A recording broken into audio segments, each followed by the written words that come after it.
How we doing, guys? Myself, Chrispreddie OBE, hitting you with a quick one. Real talk, true season. Now, a lot of people have been asking, Chris, there's a lot of people been dying from COVID. How do you know? Guys, I'm not saying that no one hasn't died from coronavirus or from the COVID or anything like that. So condolences for anyone that has lost a loved one. But what I am trying to say is some people have gone in there with other symptoms, whether it's been heart problems, whether it's been breathing problems, and we've all kind of get shifted underneath one category, which is COVID. Do you understand what I'm trying to say? So I'm not saying no one hasn't died over COVID. I'm just saying anyone that goes into hospital at this point of time, you're going to go underneath the bandwagon of the COVID-19. But take a look at this, like RIP to this man that's lost his father, and I feel like these are the kind of times where it worries me about going to the hospital. And can we really sometimes trust the doctors and understand where they're coming from when they don't even know themselves? But take a look at this. I was called by my sister in the UK in London saying that she got a call from one of the carers who looks after our dad. Our dad is 93 years old. He resides in northwest London, NW10 to be in fact. We have two living carers that live with him that maintain his health and so forth, look after him, do all what needs to be done 24 hours a day. Fantastic. We got a call that Dad is not seeming to be well. We were told that he had his porridge in the morning and everything was fine, got up, had his shower, went and had his porridge, had his breakfast, went down to the living room, had his lunch. In the afternoon, he was feeling a bit queasy and went and lied down. But they noticed he kept on feeling worse, looking worse. So they called my sister, who fortunately is a registered nurse, who manages her own business, her own home care business.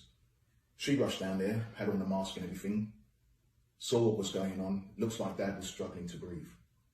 So she did what she could, got him comfortable, sat him up, patted his back, got air into his lungs, and basically called the ambulance 999 and then called me on FaceTime so that I can speak with my dad, informing me what's going on. So I started to speak with my dad. I could see that he wasn't 100% as he normally is. And I'm saying, Dad, it's me, it's your son. I called my name. Can you hear me? He said, yes. Do you know who it is? He said, yes. I said, it's me. And I called my name and he looked up at me and he smiled. And then thereafter the ambulance came, the doorbell rang and the ambulance men came in, the first responders, and they said, they just want to know, is anybody in the house COVID-19? My sister said, as far as we're aware, no one is. However, my dad seems to have respiratory issues. He's not breathing correctly as he normally does. Okay, so they said, well, let's check him. Let's check his temperature. So they checked his temperature. I'm still on FaceTime. I'm viewing everything. They checked his temperature. His temperature came in at 36.6 Celsius. Now, for anybody in the US, you know, we don't work on a metric system, so we don't use Celsius, we use Fahrenheit. And I couldn't remember what the Celsius temperature was at 36.6. So I quickly Googled it whilst on FaceTime. That's 98 Fahrenheit. So he didn't have a temperature, long and short of it. So they said, well, look, let's check his oxygen levels, and his oxygen levels was at 84%. They said, well, it appears that, you know, he needs oxygen and it should be at least 95. So he needs oxygen. My sister asked, do you have an oxygen tank in the ambulance? They said, we do, and we could administer it to him. However, we still want to know what's the underlying issue. So we think it's better that we take him into hospital and evaluate the situation. I said, okay, please though, don't take him to Norfolk Park, because I've been hearing stories about Norfolk Park, which is in North London, Harrow, whoever may know where it is, that whoever goes in and come out. They said it's not up to them, it's not their decision. However, they sat outside the house for a little while. I believe inside my dad was receiving oxygen, that I don't know. What I do know is they came back out and said, look, he's going to go to Royal Free. Whoever knows where Royal Free is, we know that's in Hampstead, that's in North London. So off he went to Royal Free Hospital. Within an hour, they said, we'll contact you when we get in and we know what ward he's in. Within an hour of them getting to the hospital, my dad being checked in, they've called my sister and they've told my sister, this is where your dad is and you better come and say goodbye. What do you mean? Well, you know, we don't think he's going to make it throughout the day. Now, I found that really, really weird. And so my sister said, look, I'm going to call him back. I'm going to try and get through and see what's going on. Called and she couldn't get through. One of the times she was on hold for about 55 minutes, 45 minutes, whatever the case may be, but she couldn't get through. So we decided that what we're going to do, we're going to call back in the middle of the night. And my sister, being a ward sister, worked in those hospitals, know what it's like. She said, maybe they're doing handover, because I'm getting anxious. She said, but maybe they're doing a handover, changing the nurse station, so they're so busy they can't answer the calls. And they're under pressure, and we understand that. And, you know, compliments to all our first responders.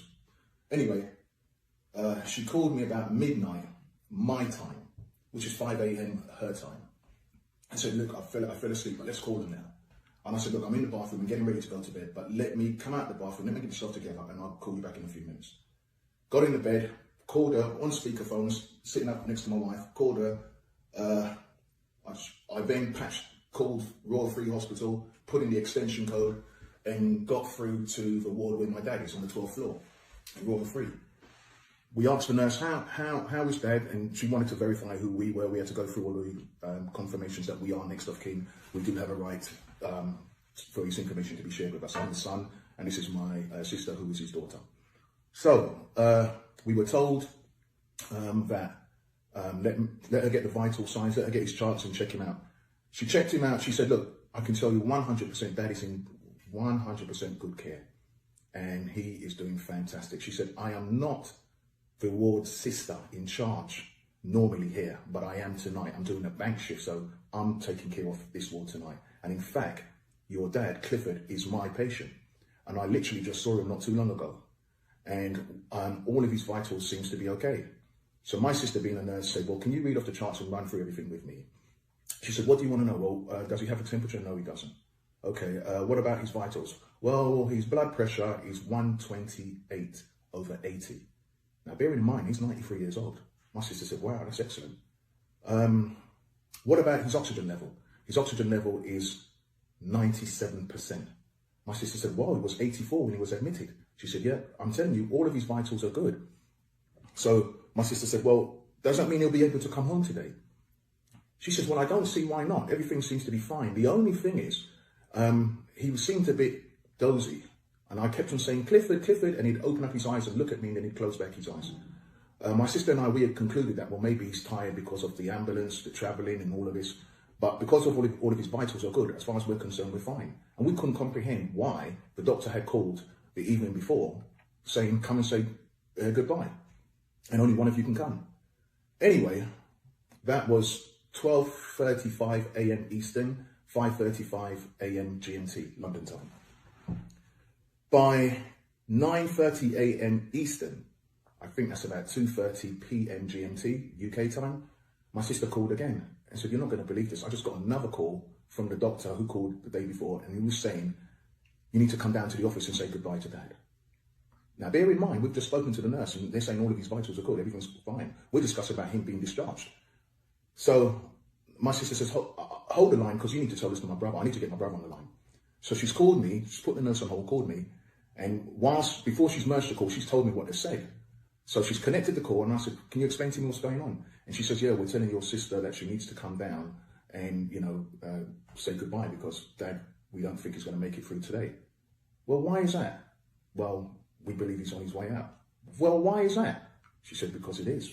It is so. We don't think he'll make it through today. So I said, well, I think that's really strange, because I phoned there a few hours ago. His blood pressure was 128/80. He has no temperature. All his oxygen level is 97%. All of his vitals are good. So why are you saying he's not going to make it? She goes, you called here? I said, yeah. She says, can I transfer you to the consultant? Who's that? That's the doctor in charge. Please go ahead and do so. So she placed us on hold, transferred us, and the doctor came on and said, who am I speaking to? How can I help you? And I said, look, I think you know how you can help me. We don't need to go through this rigmarole. What's going on with my dad? He says, well, we've made a phone call and we've asked your sister to come down. And my sister said, why is that? And the doctor said, well, we think he's in his last days. We think today he's not going to pass throughout today, and we're giving him care to make him comfortable. And she said, well, what do you mean? He said, well, we've been administering morphine as of yesterday. My sister screamed out. And I've never heard my sister scream like this before. At the highest pitch you can think of, screaming, you're killing him! You're killing him! You're killing him! I touched the screen. I saw the two red symbols. I pressed end on her number. I cut her out the call because I wanted to hear what the doctor had to say. And I said, you're giving him morphine? Yes, we are. Wasn't you aware of that? No, none of us was aware of that. Nobody knew. And as far as we were concerned, that is fine. He says, well, I said, hold the line. Before you say anything else, my sister has dropped off. In reality, I cut her off. I said, let me add her back. I dialed her back. I said, sis, you okay? She said, yeah, I'm sorry for that outburst, but they're killing him, my brother. They're killing him. I know what they're doing. So I added her to the call. I said, so doctor, tell me something. Why are you administering morphine to him? He says, well, he is 93. I said, not being funny. His mother lived to 103. And I'm not saying that he was going to live to 103, but I know he was not going to die. He said, well, you know, we have run some tests on him and we can see that his kidneys is not 100%. His kidneys is not, my sister said, yeah, we know his kidneys has been at about 70% since 2016. We know this. Furthermore, if you're giving him morphine, there's no way his kidneys is going to be able to receive that and filter it. No way. When you know his kidneys is not running at 100%. He said, and we did notice that he has a heart pacer. Yeah, he's had that heart pacer since 2016. But that's still not a reason for why you're giving him morphine. The doctor said, well, his respiratory level has dropped.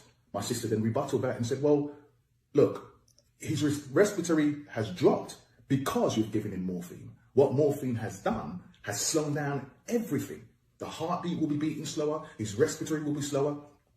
I said, no, I said, hold on a minute, sis. I said, excuse me, sir, you still haven't justified why you're giving him morphine, because this morning, his report, his vitals was 128/80. That's his blood pressure. His temperature, he had no temperature. His oxygen level was at 97%. All of his vital signs were good. So why was you administering morphine?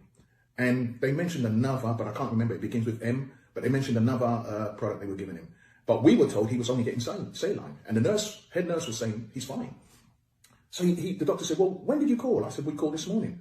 Oh, okay. Well, obviously there's been a breakdown in communication, but we think your sister needs to come in because Dad's on his last days.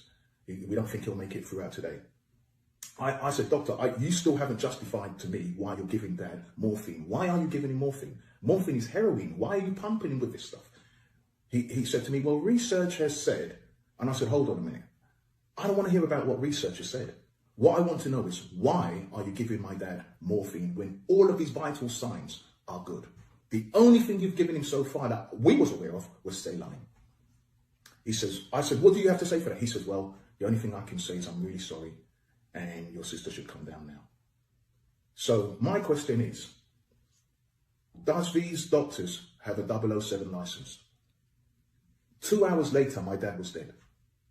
2 hours later, they killed him. So they're 007. They believe he was 93. As soon as he was admitted, they saw, well, he has an issue. I even asked the doctor, does he have COVID-19? The doctor says, well, we've run the tests and we're waiting for the results to come back. I said, but there's no implication that he has. He doesn't even have a temperature. So why are you pumping him with morphine? He says, well, I wouldn't use the word pump. My sister said, how much morphine has he received? He says, he's received 3 doses at 3.75 milligrams in total. My sister said, Floyd, they're killing him. They're putting him to sleep. All of his systems is going to shut down. Now, bear in mind, a few hours ago, I had just spoken to him. Bear in mind, it's not even 24 hours. After that call, 2 hours later, my dad was dead. So my thing is now, please, guys, if you can avoid the hospitals, because I see what they're doing. I witnessed it firsthand. Remember, he had no issues, no underlying ailment. And soon as he went in, an hour later, they tell him, my sister, come and say goodbye. They started from then. And it made sense, and I said it to the doctor. Now I know why. The nurse had turned around and said, all of his vital signs are good, but she can't understand why he was dozy like that. It's because he was under the influence of morphine. Thought I'd just leave him to do all the talking, guys, but once again, please, guys, do your research, man. Don't just sit there and feel like, okay, cool, I'm gonna have my 2 pence piece, have my 2 pence piece. Do your research. There's a lot of people that are dying, so once again, condolences for anybody that's lost a loved one, but at the same time, please, guys, be safe, do your research.